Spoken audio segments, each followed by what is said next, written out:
What happens when a Kubernetes service account token ends up in your production logs and it's valid for a year?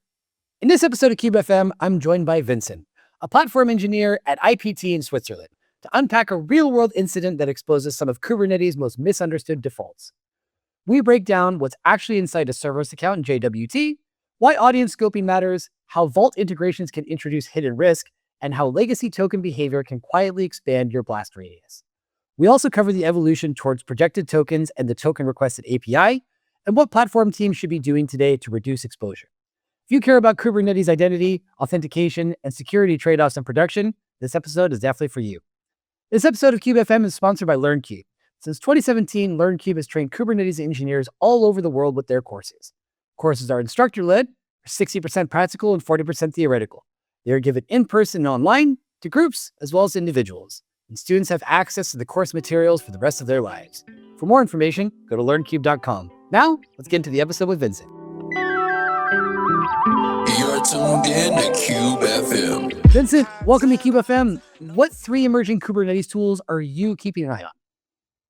So my three technologies are closely related to the work I do every day. And the first one is one which is dear to my heart. It's a cloud native PG, just because I know the struggle of working with Postgres within the Kubernetes ecosystem. And there's a lot of, I think, interest in cloud native PG because you have finally like a running Postgres operator and in a cloud native way. And it kind of takes away the stress from like, the whole Postgres related stuff. I mean, like self-healing stuff, life cycling, point in time restores and stuff like that. So I'm really, really interested in that technology. There's actually some colleagues who do some POCs in that with that technology. And I'm looking forward to finally test it out maybe in a few months or something like that. So that's, I think, the first one. The second one is also very close to our project. It's Atlantis. Not sure if you heard about Atlantis. It basically allows you to run Terraform workflows when you create a pull request. So we use Terraform to configure certain external systems, like for example Vault, just to have like some persistence of your configuration. And right now, most of the steps are manual. And if you want to have it in a more automatic way, then you have to go, in our case, a bit crazy with Tecton pipelines. And I mean, I think Tecton pipelines are cool, but sometimes they're also quite hard to debug and do stuff with them. And especially like Terraform stuff isn't like something completely new. So in that sense, I'm really eager to try out Atlantis as well. Again, there's some colleagues of mine, I never do the fun stuff, but colleagues of mine doing some work with Atlantis and trying it out. And then the last one is more on a personal interest because we're providing some service as a service stack on a platform, and our customers are developers. And for developers, traditional developers, the whole Kubernetes world is still quite strange to them, right? So I'm looking at Crow. It's a resource Kubernetes orchestrator, which allows you to basically have an interface of different Kubernetes resources on top. So you can define multiple resources together, be it like network policies, services, ingress, whatever, and have those in a resource graph definition, I think it's called, and pass that to the developer. So they don't have to care about like all these different Kubernetes resources anymore and just deploy their application in a golden path. And I think this will be quite nice and interesting for our customers because it takes away like this cognitive load of like dealing with the Kubernetes world, which is not very close to them. Mm-hmm. And Vincent, for people who don't know you, can you tell us about what you do and where you work? Yeah, so I'm working for a company here based in Switzerland. It's called IPT, which is short for Innovation Process Technology. And I'm working there as a senior IT consultant. So my mom still thinks I'm doing slides, but that's actually not true. I'm a developer, a platform engineer right now. And IPT is, as the name suggests, it's an IT consultancy. So we are focusing on the Swiss-German market, covering the banking, insurance, and public sector, and then covering like the typical software engineering fields from cybersecurity, AI, but then obviously a lot of cloud native topics as well as cybersecurity. Yeah, and I'm now for 2.5 years working on a cloud native project with some fellow colleagues, and it's a lot of fun and quite an interesting journey so far. Great. And tell us about how you got into cloud native in the first place. So my background is more, so I have quite a weird background. So I started with law and economics, and I thought like being a lawyer would be quite a nice thing to do. And then I realized that it's quite boring. So sorry for all the lawyer listeners in your podcast. So I made the switch to a more technical background, and I started up with electrical engineering, which was also quite fun. And a lot of electrical engineers, they end up in software engineering because hardware is hard, and also you can like work from everywhere, right? So I started up with more classical software engineering, backend engineering, a lot of front engineering because I like aesthetic stuff. And eventually I ended up in cloud native because as an IT consultant, you have like the possibility to try out new technological fields. And I got staffed on this project, and I wanted to get my hands dirty on Kubernetes. So that's how I ended up in the cloud native world.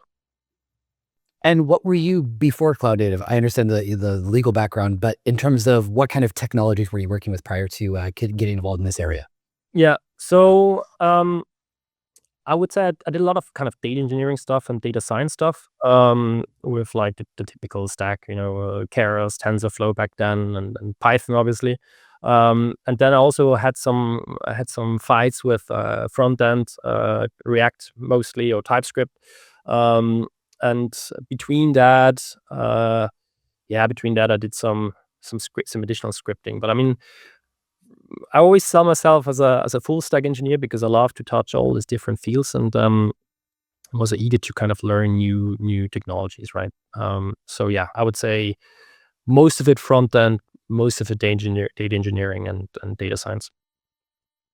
And the Kubernetes ecosystem moves very quickly. How do you stay up to date? What works best for you? Tutorials, books, blogs, articles, podcasts, what works best? Yeah, I mean, in my case, and I mean, you read about that as well. I do like a lot of hands-on stuff. So I obviously use social medias, and there's some great content contributors out there. I mean, there is Primogen, obviously ranting about the whole world. There's TechWell with Nana. There is a DevOps Toolkit from Victor. So there are many different channels which keep you up running. And besides that, I would say a lot of meetups as well. I mean, in Zurich, you have the Cloud Native Zurich, so shout out to them, doing a great work, bringing the Cloud Native world together. And then, which is quite awesome, at our workplace, we have a lot of internal dev conferences. So every month, the whole company comes together, and we have like workshops and talks about different technologies. And Cloud Native is obviously on the front there. And also hackathons, and we call them tech beers. So it's basically coding and drinking beers. So I would say exchanging with my colleagues. A winning combination for sure.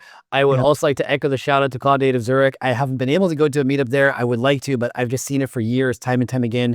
Very active community in terms of bringing people together, of consistently, building great events, and a lot of great interactions happening there. So yes, a massive shout out, because that is no easy task. It's a lot of patience in scheduling and planning. And so yeah, much respect for the folks that are doing that out there. So Vincent, as part of our monthly content discovery, we found an article that you wrote titled "That Time I Found a Service Account Token in My Log Files." So we want to dig into this a little bit more deeply to get to hear about your experience, the choices you made, and recommendations you would make to folks out there that might find themselves in a similar situation. So here's the setting. It's a quiet Tuesday. You're cleaning up an old Helm chart, scrolling through some Go code, and then you spot it. A debug statement logging a Kubernetes service account token, still in production. What went through your mind in that moment? Oh my gosh, just thinking about it makes my heart race again. I mean, obviously my stomach turned because I knew that the implications of it, this could potentially be quite a serious security incident. And I was refactoring this Helm chart. I knew that this Helm chart was rather old, and probably there was no like modern way of injecting tokens in place.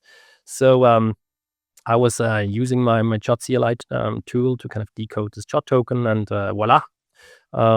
It was no audience set, or no specific audience set, and the validity was 1 year.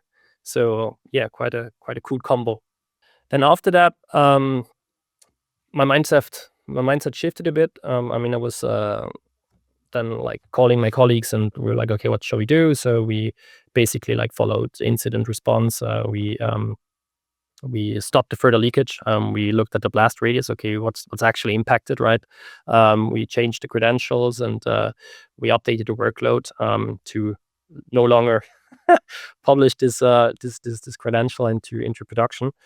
And yeah, this was I think the first reaction. And then after that, props to my team when we talked to different people and understand like how serious is that. We had a root cause analysis, and we analyzed it in team together and made sure that it hopefully no longer happens in the future. For listeners that are out there who might not work with Kubernetes daily, a service account token floating around in logs might not sound alarming, but you call this a time bomb. What can an attacker actually do if they get their hands on one of these tokens? To understand a bit that, I mean, in the Kubernetes world, you need identity, right? And this is dealt with service accounts or service account tokens who are then like mounted into the file system of pods. And depending on and they use CHOT for that, depending on your CHOT token, you can do all types of stuff, right? And as mentioned, it has like two bad things. First of all, there was no real audience set, which means that with this token, an attacker could basically impersonate this workload and interact within the cluster based on URL-based access control, right? So you can do a lot of dangerous stuff. I mean, you can potentially interact with the Kubernetes API server to list or read any secrets. You can do some execution commands. So it was really a time bomb. And on top of that, with the validity of 1 year and being an old legacy service account token, people who have access to the token can use it for a long time, right? So it's basically a live credential. Like you said, these tokens are essentially bearer credentials. Whoever holds them is that identity. What information is actually embedded inside a service account token, and what did you see when you decoded it? Yeah, that's a great question. So I think it's a great recap as always for myself, because I always read that again. So a JWT token consists, right, of a header, payload, and then a signature. And in this case, the payload is the interesting stuff because it contains all the interesting claims between two parties. And the first thing is your issuer, right? The issuer is typically, in that case, is the Kubernetes cluster, the Kube API server, which issues this token for you. And then the heart, I would say, is the subject. It's the most important field, and it basically tells for whom this token is for. And because it's a service account token, you typically have like your service account name and also the namespace where your service account lives in there. And then you have your audience. And the audience is basically who is this token intended for. And because it used the default Kubernetes address, internal address, everything which basically trusts the internal Kubernetes API was also trust this token, and every external system which is tightly connected to Kubernetes also then maybe trust this token. And having this audience set to something like that is then dangerous, because you can have some replay attacks, and you can people can use this token to do any malicious stuff within the Kubernetes cluster or with the external systems. And then you have some additional fields like the expiry, which is in this case set to 1 year, and to issue that, right, which is just a timestamp. And the point about the 1 year expiry stands out because if someone accidentally logs this token today, it's valid until next year. And you mentioned it gets mounted into every pod by default, even pods that never talk to the API server. So how did Kubernetes end up with these defaults? Because Kubernetes is great. Now, jokes aside, I think it has to do with it with like the story context of Kubernetes, right? I think in the early days, the design goal was more on like usability and automation. And everything within the cluster was basically considered trusted, right? And pods needed maybe access to the internal Kubernetes API to, I don't know, handle some controller stuff, do some lead election, service discovery, whatever. And then over time, because I mean, this isn't the issue which is very new, right? Kubernetes realized that the community learned that they have to take them more serious, following the principles of least privilege, evolving basically also Kubernetes in a sense that nowadays, like there are a lot of kind of features that make sure that this isn't the case anymore, right? So pods shouldn't have API access right off the buck. And there's, for example, a token request API, which again nowadays allows you to handle service account tokens a bit more elegantly and more secure. So I think it was really like the shift from like usability and automation in the beginning to then more to security by default approach nowadays. There's another property in that JWT that the audience claimed. The token you found had the default Kubernetes API server as its audience. Why does that matter? I mean, I compared that in my article with like a concert, a Coldplay concert. So imagine you have a ticket for a concert happening this March in Zurich. So your audience is like this March and the stadium in Zurich where the concert will happen. And maybe there's another concert in a year in London, something like that. And if you don't have specifically an audience set, then you could go with your ticket to every concert, right? So the audience claim is really important, and you make sure that only the system which is intended for can use this token validated. And if you use the internal Kubernetes API address, then every system which trusts this address can basically be attackable. Yeah. So it just increases the blast radius massively. Yeah. And so we have tokens that live for a year, have no audience restrictions, and get mounted everywhere. So 3 strikes. Yep. But I want to go back to that Tuesday morning where we started. You found this line of code logging a token in plain text. How does something like that even ship? I think there was a combination of different stuff together. I mean, back then we had a lot of time pressure, delivery pressure. So I think it was just a human-like fuck up, which just happens to every one of us over time. I mean, I wouldn't be the first, right? And then the second thing is, I think service account tokens per se, they don't look so dangerous, right? So they're just mounted into your container file path, and maybe from a dev perspective, you just think, it's just some token, right? And you misunderstand like the seriousness of this token and how this token can be used in a dangerous way. And then also back then we did a switch in our CI/CD pipeline, so we kind of opted for a pipeline as code approach of Tecton. So I think there was also like some churn going on there, and the combination of that time pressure, human fuck up, and CI/CD guardrails not in place made it happen that this token was leaked. And this is kind of what got extra attention. That debug statement was there because someone was trying to get Vault working, the system designed to keep secrets safe. If the Lord of the Rings fans out there, keep it secret, keep it safe. And in the process of integrating with it, they logged the very credential that grants access. There's a little bit of dark irony here. How do service account tokens and Vault actually fit together? And why does this integration trip people up? Yeah. There's for sure, unfortunately, some irony to that. And I mean, I think the problem was that Vault per se was used, or this token was used to bootstrap as a bootstrap credential, right? So it was used to authenticate against Vault, and then you get a token from Vault, a short-lived one, to do whatever you want to do with the Vault, right? And I think this integration step isn't that trivial as well, because because you have to configure policies, you have to configure audiences, you have to make sure that the bindings are correct, and this is a step which can be quite unnerving, and you have to make sure that the authentication works quite nice. And having that setting, I guess, it was convenient to do some debugging and see if the authentication actually works and the policies are in place, especially because we do everything again with Terraform, and then running Terraform and having pull requests and stuff like that. It just takes time, right? So I think that's just one factor, and then the other factor is I always believe that having Vault in place gives you this weird feeling of security, because you think everything which is secret related is happening in Vault, and then you forget about it that service account tokens itself are quite sensitive, and if they leak, you have some potential damage happening there. So having Vault in place obviously doesn't remove the sense of you have to protect your secrets, and it shows that Kubernetes identities and those secrets must be protected by themselves. Vault offers 2 ways to validate these tokens. the Kubernetes auth method and the JWT auth method.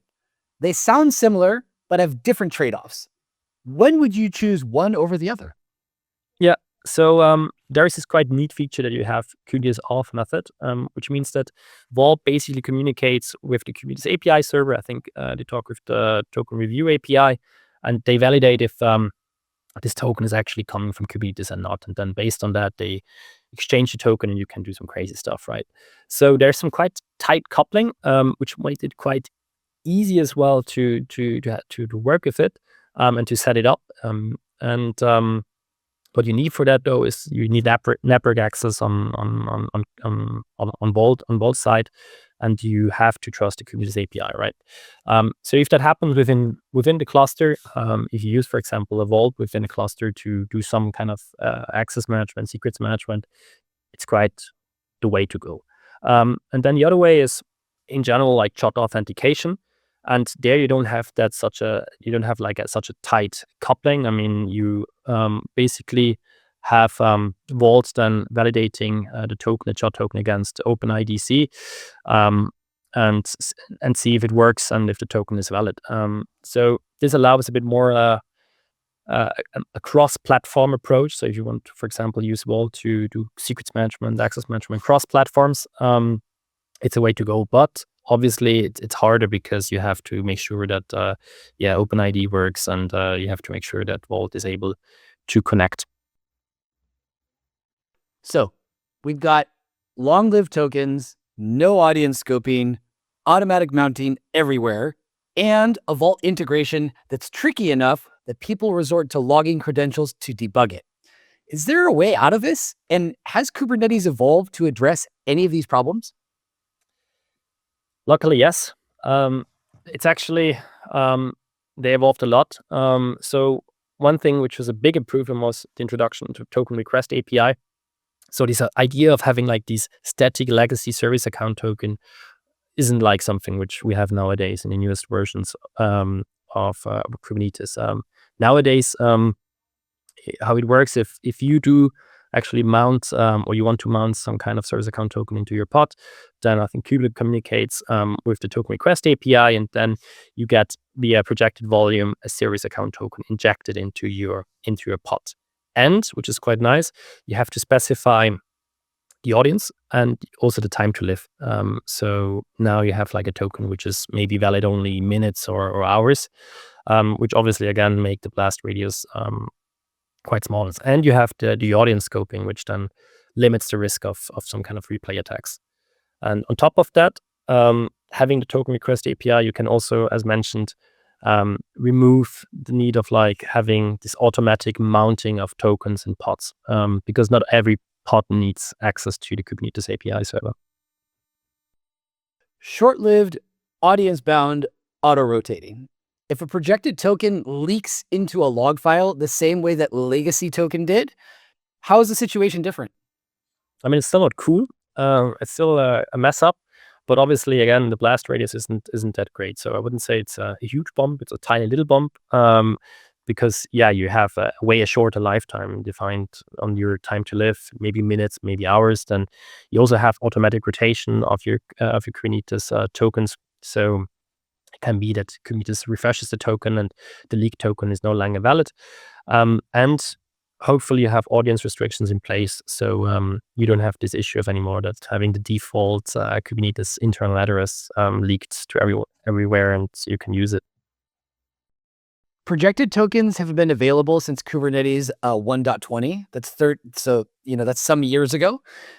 If they're clearly better, why isn't everyone using them? What's holding teams back? Yeah, so I was looking, it was back 2020, so really some years ago. I mean, I think it's an example of like you have all the secure features, but they're not yet really in place because of various reasons, right? I think one issue is for sure that if you touch any kind of identity and authentication on platforms, you always get, or at least I get always a bit sweaty hands because it touches many different systems and you don't want to fuck up there. Maybe you have some backward compatibility issues, that you have some old legacy controllers who still use the old service account tokens. You have some kind of cross-system coordination with external systems, right? CI/CD pipelines, in our case, Vault, where you have to configure them at the same time, and this takes time and planning. And then, I mean, we're all humans, so it's also, I think, something between awareness and priority, right? I mean, when stuff gets leaked, you always have high priorities. So if you want to get stuff done, always leak your stuff, because then you really can do stuff. But yeah, I mean, maybe the mental mindset is just these tokens work, and until then they just stay invisible until the incident happens, right? And last but not least, I believe also some operational fear, right? I mean, if authentication breaks and you have some pods, some workloads who no longer work, and outages, I mean, it just feels very risky. And if you don't have proper monitoring and observability in place, you don't want to do any big changes there. For platform teams that are out there listening who suspect their clusters still run with default tokens, where should they start? So as mentioned previously, not every pod or every workload needs access to the Kubernetes API. So I would first identify those and figure out, okay, do they actually need that token? And then disable for them this kind of automatic token injection from the token request API. And then if you have some workloads who actually need access to who need identity and need access to the Kubernetes API, make sure that you use these injected service account tokens with accordingly set time to live and accordingly set audience. So yeah, you have the scoping in place. And then finally, I mean, guardrails, right? You want to have your CI/CD in place, that if something gets leaked, your pipelines fail and you get alerted, right? So prevention is always key. You built a hands-on lab so people can experiment with this themselves. What's in the repo, and what will someone learn by running through it? So again, I love to play around, right? And nowadays it's so nice to interact. I mean, I use in my hands-on Kind, which is Kubernetes and Docker, and I set up a little cluster and also a Vault instance in dev mode. So it's also easy to interact with Vault. And basically can simulate the different authentication methods. So you can play around with Kubernetes authentication method, you can play around with JWT authentication method, and it also shows you how these tokens work. You can decode them, you can actually debug them in a safe way if you want to do that. And also have an example in there where the audience isn't set correctly, so you also have an understanding of how this scoping actually works. So for me, it was more for me actually in the beginning, because I thought like, okay, I really want to understand that in detail. And then obviously I want to share it with the community, because why not help people understand that stuff as well. Vincent, what's next for you? I mean, parenthood. My wife and I were expecting the birth of our first baby girl. So I will unfortunately take some time off from the cloud native world. But my goal is still to attend the Swiss Cloud Native Days in September, happening in Bern. But let's see if my daughter and my wife will agree with me and let me go. Okay. Well, congratulations on that project. That's absolutely. I mean, if writing articles is challenging, I think you're going to be ready for some other ones. And if people want to get in touch with you in the coming months, once you're a little bit more established and can get more than 2 hours of sleep per night, what's the best way to do that? Hey, just reach out in LinkedIn, and yeah, let's chat. I'm open and super keen, and hopefully also maybe next year at KubeCon, or maybe in September in Bern. Perfect. Vincent, thanks so much for your time today. Hope our paths cross again in the future. Take care. Thank you so much, Bart. You're tuned in to KubeFM.